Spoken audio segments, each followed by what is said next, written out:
سورہ بقرہ کی آیت نمبر 186 ہے۔ اعوذ باللہ من الشیطان الرجیم، بسم اللہ الرحمن الرحیم۔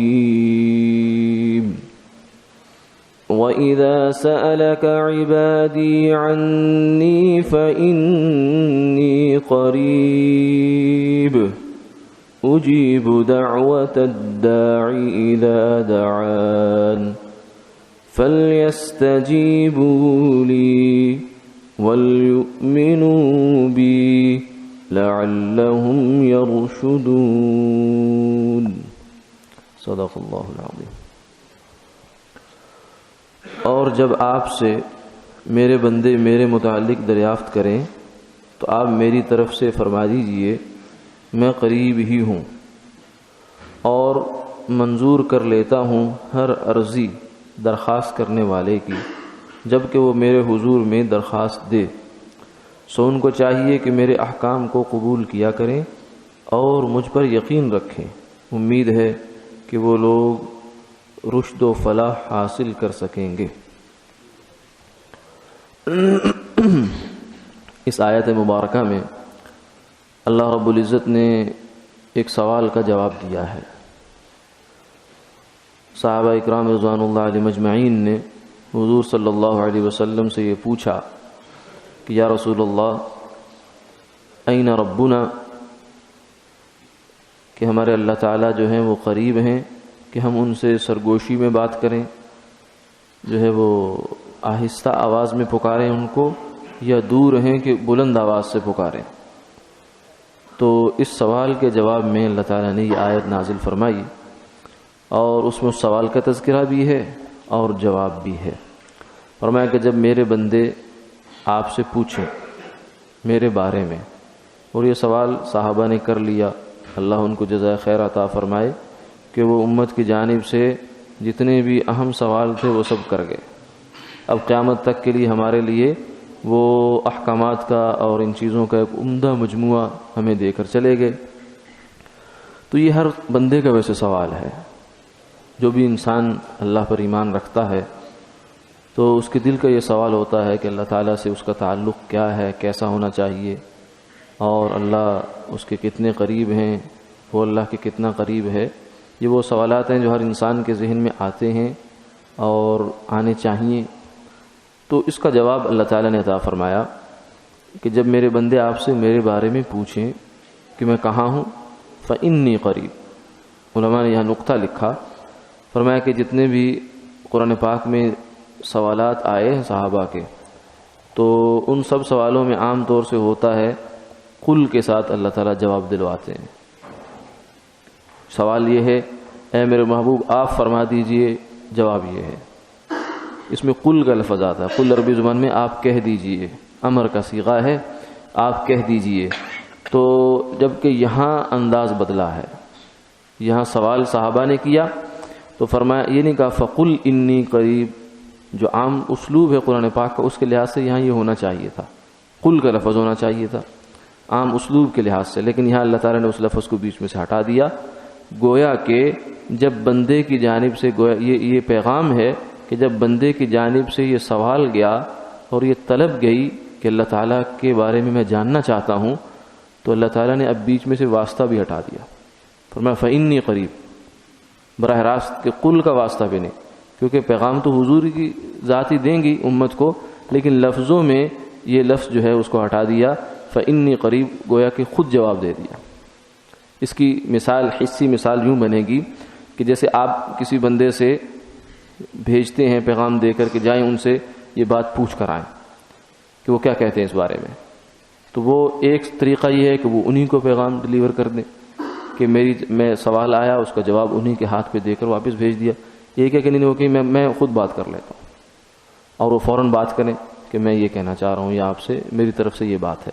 تو اللہ تعالیٰ نے گویا کہ بندوں کا سوال جو گیا ہے وہ تو واسطے سے گیا ہے، اور اللہ نے جو جواب دیا ہے تو وہ براہ راست دے دیا ہے، ڈائریکٹ ہو کے دیا، فإنی قریب، کہ میں قریب ہوں، میں قریب ہوں۔ اللہ رب العزت کی ذات کو انسان ہماری عقل کی گرفت میں نہیں آ سکتی، اس لیے انسان کو اللہ کے بارے میں سمجھنے سے اور اس کی حقیقت جاننے سے مایوس ہونا جانا چاہیے. تو ہو ہی نہیں سکتا، کیونکہ وہ خالق ہیں، ہم مخلوق ہیں. ہماری عقل جتنی بھی ترقی کرے، جتنا بھی جو ہے وہ آگے سے آگے بڑھ جائے، وہ اللہ تعالیٰ کی ذات کا احاطہ ادراک نہیں کر سکتی. لا تدرک الابصار وهو يدرك الابصار، اللہ تعالیٰ کا ادراک نہیں کر سکتی.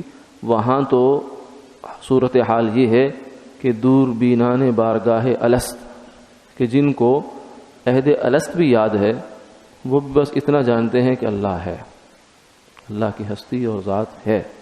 کیا ہے کہ یہ نہیں جانتے وہ. تو اللہ تعالیٰ کی ذات، اس لیے اکبر الہ آبادی نے کہا کہ دل میں تو آتا ہے، سمجھ میں نہیں آتا. دل میں تو آتا ہے، سمجھ میں نہیں آتا. میں سمجھ گیا بس یہی پہچان ہے کہ اللہ تعالیٰ کی پہچان یہ ہے کہ وہ عقل سے اس کا ادراک نہیں ہو سکتا. عقل سے آپ استدلال کر سکتے ہیں، اور عقل ویسے بھی علماء نے لکھا ہے کہ عقل جو ہے یہ تو ویسے بھی صرف آپ کو پہنچاتی ہے کسی چیز تک. آگے اس کی جو تحصیل آپ کرتے ہیں وہ تو آپ خود کرتے ہیں. مثلا کھانا کھانے کے بارے میں عقل آپ کو بتا دے گی کہ اگر آپ روٹی کھائیں گے، سالن اس کے ساتھ کھائیں گے، تو آپ کو جو بھوک لگی ہے یہ مٹ جائے گی. لیکن اس کے کھانے کا مرحلہ وہ کون طے کرے گا؟ تو عقل نہیں طے کرے گی. عقل تو صرف آپ کو 2 + 2 4 کیلکولیٹر کی طرح کیلکولیٹ کر دیتی ہے. اس کے علاوہ اس نے کیا کرنا ہے؟ آپ کھائیں گے، کھانے کے بعد آپ اس کو محسوس کریں گے وجداناً کہ ہاں پہلے مجھے بھوک لگ رہی تھی، اب میں نے کھانا کھایا تو بھوک کی کیفیت ختم ہو گئی ہے، اب مجھے ایک نئی کیفیت محسوس ہوئی ہے، خوشبو ہے کسی چیز کی. تو یہ سب وجدانیات ہیں. اس لیے لکھنے والوں نے تو لکھا، کہنے والوں نے کہا کہ اللہ تعالیٰ کا جو احساس ہے یہ انسان کو وجداناً ہوتا ہے اور ہونا چاہیے. اور یہ ایسی چیز ہے کہ یہ عقل کی محتاج نہیں ہے، تو وجدانی چیز ہے، اور انسان اس کو محسوس کرتا. جو ہے وہ جب بھی اس کو کوئی آڑا وقت آتا ہے، آفت آتی ہے، تو فوراً اس کی جو توجہ ہے وہ کسی غائب کی طرف ہوتی ہے کہ اب اس میں کیا ہوگا، کوئی راستہ نکلے گا، کوئی ذات ہے جو انسان کو تھامے گی اور چلائے گی. اس لیے مشرکین مکہ کے بارے میں اللہ تعالیٰ نے کہا نا، جب وہ کسی مصیبت میں، برے وقت میں، آڑے وقت میں پھنسا کرتے تھے تو اللہ کو بلایا کرتے تھے، پکارا کرتے تھے، اور جب وہ وقت ٹل جایا کرتا تھا پھر مستی شروع کر دیا کرتے تھے. تو انسان کی فطرت کے اندر اللہ نے یہ رکھا ہے اپنی ذات کے ساتھ تعلق اور اپنے اوپر ایمان اور یقین، یہ اس کی فطرت میں رکھا ہے. یہ الگ بات ہے کہ وہ اس کو بعض دفعہ مسخ کر دیا کرتا ہے، اتنے دبیز پردے اس پر ڈال دیا کرتا ہے کہ وہ آواز فطرت کی دب جایا کرتی ہے، ورنہ یہ انسان کی فطرت کے اندر، طبیعت کے اندر اللہ پر ایمان اور یقین ہے. تو اللہ کی حقیقت تو کوئی نہیں جان سکتا. اسی طریقے سے اللہ کی ذات جیسے ہم نہیں جان سکتے، اس کی صفات کی حقیقت بھی نہیں جان سکتے. اللہ نے فرمایا میں قریب ہوں. اب قریب ہونے سے کیا مراد ہے؟ ہاں کچھ چیزوں کے ہمیں یہ ذہن میں رکھنا چاہیے کہ اللہ تعالیٰ کی ذات اور صفات کے بارے میں کچھ اصول ہیں کہ جن کو ملحوظ رکھنا چاہیے. کہ اللہ جسم سے پاک ہے، وہ مکان سے پاک ہے، وہ زمان سے پاک ہے. یعنی نہ وہ زمانے کا مقید ہے، نہ وہ مکان کے ساتھ مقید ہے، اور نہ ہی وہ جو ہے وہ جسم کے ساتھ، جسم اور جتنے بھی لوازم جسم ہیں ان سب سے وہ مبرہ منزہ ہیں. سیدنا علی کرم اللہ تعالی وجہ سے پوچھا کسی نے، این اللہ، اللہ تعالیٰ کہاں ہیں؟ این، آپ کسی چیز کے بارے میں سوال اس وقت کرتے ہیں جب آپ نے اس کی جگہ پوچھنی ہوتی ہے کہ وہ کس جگہ رکھی ہے چیز، فلاں چیز کہاں ہے، تو آپ پوچھتے ہیں. تو یہ تو سوال ہی گویا کہ اللہ تعالیٰ کے بارے میں بے معنی ہے. تو آپ نے فرمایا من این العین فلا عین لا. بھئی اللہ تو خود مکان کے خالق ہیں، وہ کسی مکان میں کیسے ہو سکتے؟ تو یہ مکان، یہ زمان، یہ جہتیں، یہ حدود، یہ قیود، یہ سب مخلوق کے لیے. خالق ان سے وراء الورا ہے، وہ ان حدود کے اندر نہیں ہے. تو اس لیے اس قرب کو بھی جو ہے ہم اپنے قیاس الغائب علی الشاہد جو ہے وہ نہیں کرنا چاہیے کہ جیسے انسان اللہ تعالیٰ کو اپنے اوپر قیاس کرے کہ جیسے میں ہوں ایسے ہی وہ بھی ہوں گے. یہ نہیں، وہ جو بھی ہیں، جو انہوں نے اپنے ذات کے بارے میں، صفات کے بارے میں فرمایا اور ہمارا اس پر ایمان ہے. ہاں وجدان ہے، اس سے ہمیں احساس ہوتا ہے. تو اللہ تعالیٰ کا قرب جو ہے یہ بھی ایسی ہی چیز ہے کہ ایک تو یہ یقین ایمان ہونا چاہیے کہ اللہ کو کے علم میں ہے، ہماری ہر حرکت، ہماری ہر سوچ، گفتگو، اٹھک بیٹھک، نشست و برخاست، سب چیزیں اللہ تعالیٰ کے علم میں ہیں، اس کی نگاہ میں ہیں. جیسے قرآن پاک میں جگہ جگہ اللہ نے اس چیز کو بیان فرمایا، اور ہم اس کے قریب بھی ہیں. یہ الگ بات ہے کہ ہمیں یہ احساس نہ ہو، یہ تو ہو سکتا ہے. جیسے ایک نابینا آدمی ہے، اس کے پاس آپ بہت قریب جا کر بغیر کسی آہٹ کے بیٹھ جائیں، اس کو کسی طریقے سے بھی آپ احساس نہ ہونے دیں کہ میں تمہارے قریب بیٹھا ہوں، تو وہ غافل ہوگا. یعنی وہ چیز اس کے پاس حصہ نہیں. مثال کے طور پر ہے، ورنہ اللہ تعالیٰ تو جسم سے پاک ہیں، لیکن مثال سمجھانے کے لیے ہے کہ اللہ تو ہمارے قریب ہیں، لیکن مسئلہ ہماری طرف سے ہے. جو ہمیں اس قرب کا احساس نہیں ہے، ہمارے اوپر اس قرب کا کوئی اثر نہیں ہے، یہ مسئلہ ہماری طرف سے ہے کہ ہم نے آنکھیں بند کی ہوئی ہیں. ہماری آنکھیں جو ہیں وہ غفلت کی آنکھ، غفلت طاری ہے اس پر، اس لیے ہمیں احساس نہیں ہے. اس نابینا کو احساس نہیں ہوگا کہ میرے قریب کوئی چیز رکھی ہے. ہاں جب اس کی کسی حس کے ساتھ اس کا تعلق قائم ہوگا، وہ بولے گا، کوئی آہٹ آئے گی، کوئی اس کو کھٹک آئے گی، تو اس سے اس کو احساس ہو جائے گا کوئی چیز میرے پاس ہے. تو ایسے ہی ہماری بھی آنکھیں بند ہیں جسے ہمیں احساس نہیں. اسی لیے ایک اللہ والے جو تھے وہ ایک دفعہ قرآن پاک کی ایک آیت تھی جو پڑھ رہے تھے، وَنَحْنُ أَقْرَبُ إِلَيْهِ مِنْ حَبْلِ الْوَرِيدِ، کہ ہم انسان کی شاہ رگ سے زیادہ قریب ہیں، شاہ رگ سے. تو وہ وجد میں آئے اور یہ کہنے لگے کہ ایک پنجابی کا ایک مصرع سا بنا ہے، وہ کہنے لگے کہ چمنی وچ تیل کوئی نہیں، گوانڈا وچ وسدا ہیں پر ملن دا ویل کوئی نہیں. یعنی ایک حسرت کا احساس تھا کہ اللہ تعالیٰ اتنے ہمارے قریب ہیں لیکن ہمیں احساس نہیں.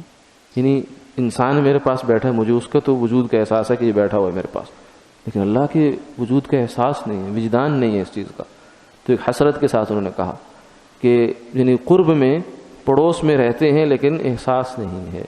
اور ایک اور شاعر نے کہا کہ اے کریم کرم کر کہ سخت عذاب میں ہوں، اے کریم کرم کر کہ سخت عذاب میں ہوں، تیرے سامنے ہو کر بھی حجاب میں ہوں.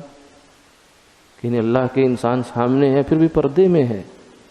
اللہ کا یہ احساس جو ہے یہ بیدار ہوتا ہے انسان جب غفلت سے بیدار ہوتا ہے، ذکر سے بیدار ہوتا ہے، اللہ والوں کی صحبت سے بیدار ہوتا ہے، نیک ایمان کے ماحول اور مجالس کے تذکروں سے بیدار ہوتا ہے.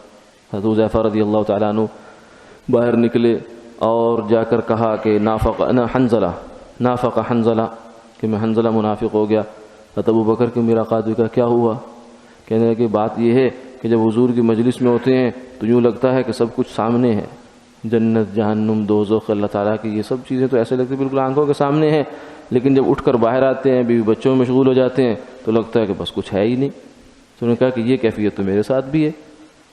تو آپ کی خدمت میں حاضر ہوئے تو آپ نے فرمایا کہ ساعتن فساعتن، یہ کیفیت جو ہے یہ گھڑی گھڑی آیا کرتی ہے، جایا بھی کرتی ہے.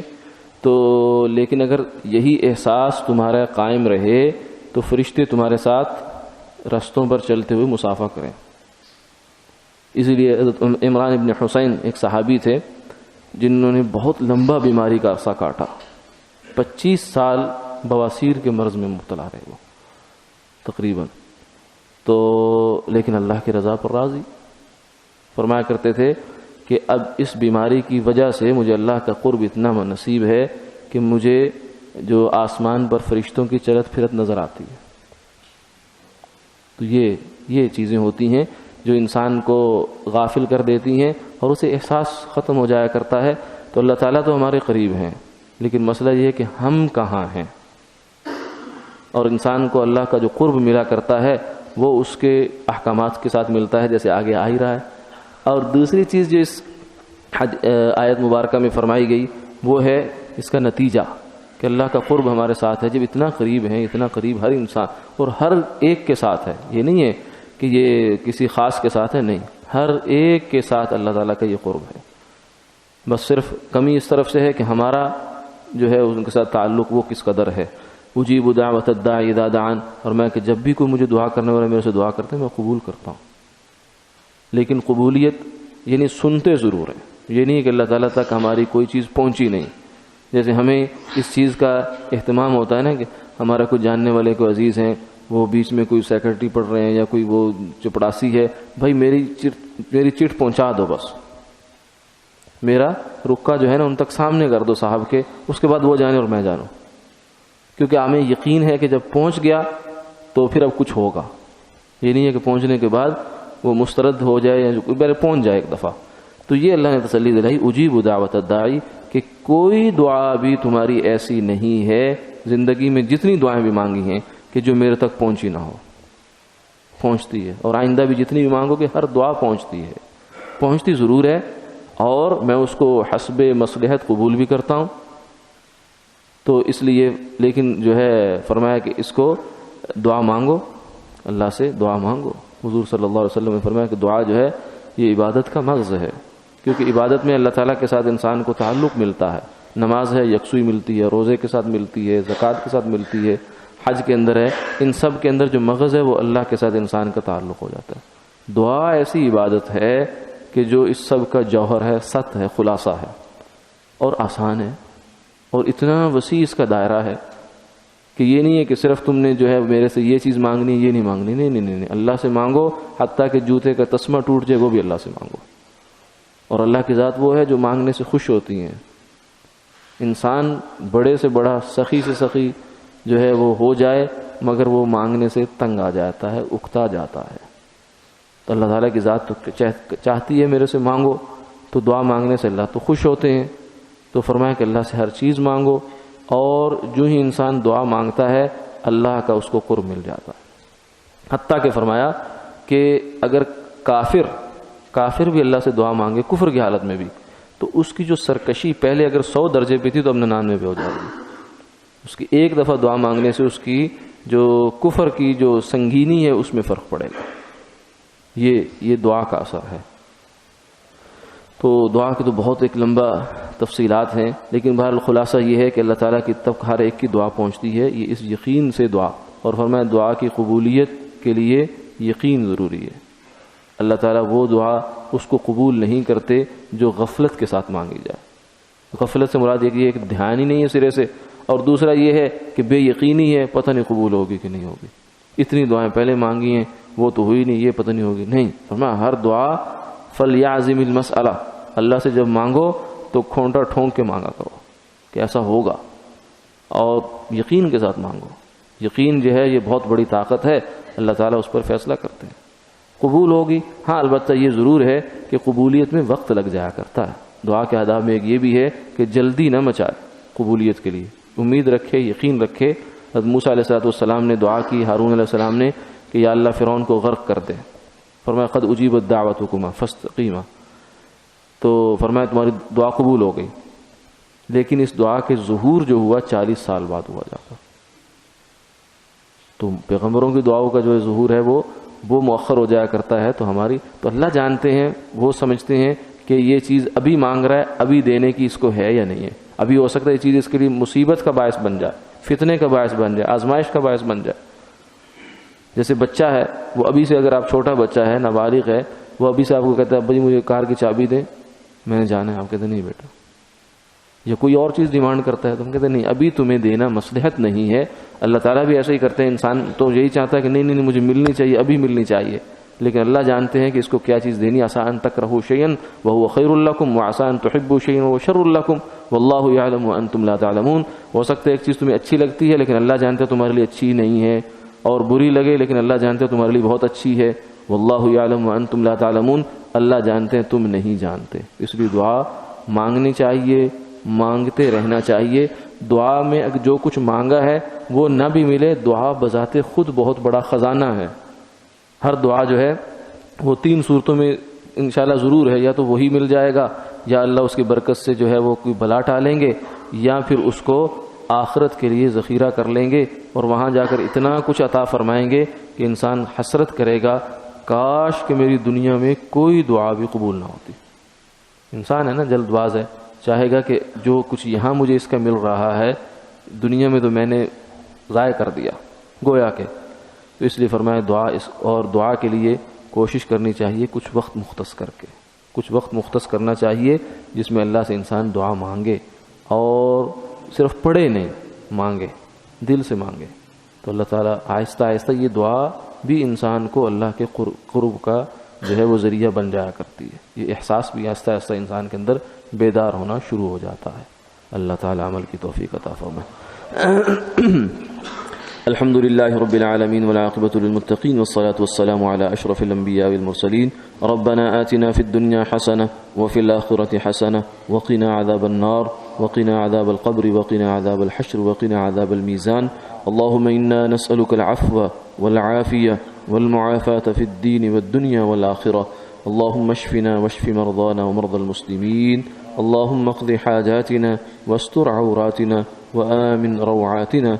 اللهم إنا نسألك من خير ما سألك منه عبدك ونبيك محمد صلى الله عليه وسلم ونعوذ بك من شر ما استعاذ منه عبدك ونبيك محمد صلى الله عليه وسلم وأنت المستعان وعليك البلاغ ولا حول ولا قوة إلا بالله العلي العظيم. وصلى الله تعالى على خير خلقه محمد وآله وصحبه أجمعين برحمتك يا أرحم.